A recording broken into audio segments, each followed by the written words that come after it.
Hello and welcome to this week's Gems of War Guild Event Planner. I'm Guardian Namek, Guild Leader of Loot and Plunder. This week's focus is the Journey event, where we are using green goblins. After running some numbers, here are the units you want to use.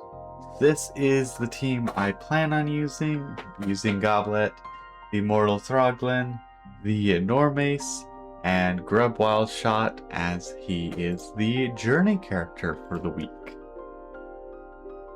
The key thing is that Goblet gets to give the first two allies half their mana, which allows for a lot of mana generation to the Immortal Throglin.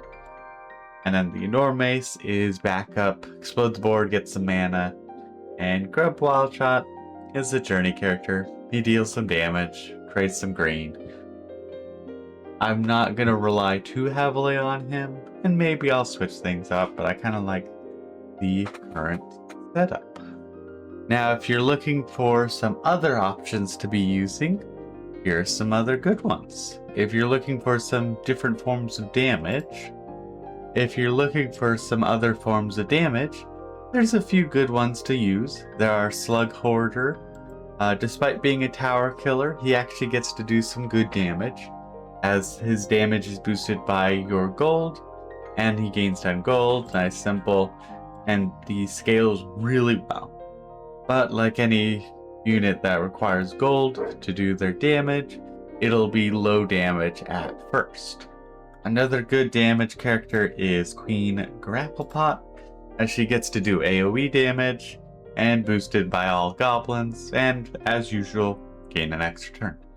Very nice and simple, good AoE damage, not too useful for if you're using the Immortal Throglin, since the Immortal gets to do true damage, but if you're not using the Immortal, then Queen Grapplepot is going to be one of your better options for AoE damage, and Slug Hoarder is going to be your good option for single target damage.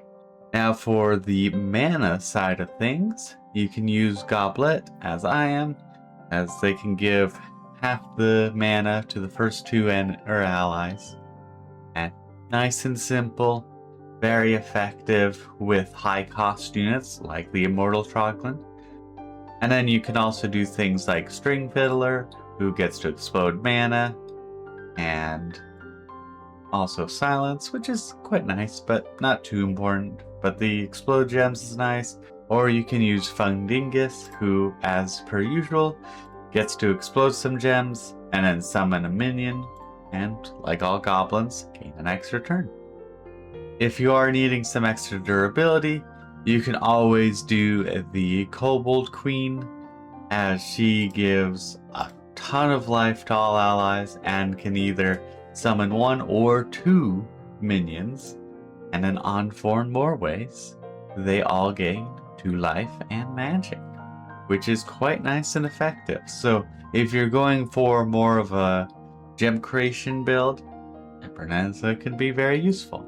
I hope this info was helpful for both starting and veteran players of Gems of War. If it was helpful to you, give that subscribe button a click and hit the like button, as I plan on doing these every Monday, both to help my guild and for fun. Until next week, have fun plundering.